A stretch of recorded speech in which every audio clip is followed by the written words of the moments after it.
Hello everybody, welcome back to my YouTube channel. So guys, in this video I'm going to be showing you how to fix Geometry Dash is not opening on your iPhone and iPad iOS 16. So guys, let's get started without wasting any time.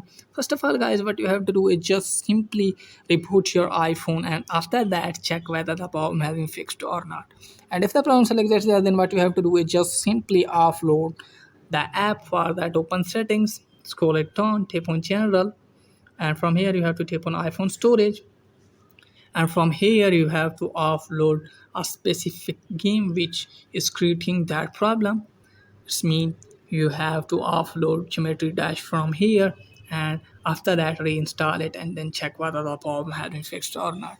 And if the problem is exactly there, then what you have to do is just simply check for an update. For that, open App Store, and after that what you have to do is just simply search here for Geometry Dash.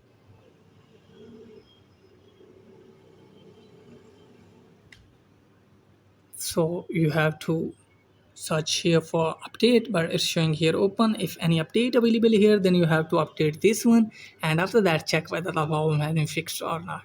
And if the problem still exists there, then what you have to do is just simply delete the key. Just simply hold this one, and from here you have to tap on remove app, and after removing, just simply turn off your device at least for the 60 seconds, and then turn it on again, and you have to reinstall the game. So after doing this, hopefully your problem will be fixed. So that's it guys for today's video. If the video was helpful, please like the video and subscribe my channel. Thanks for watching.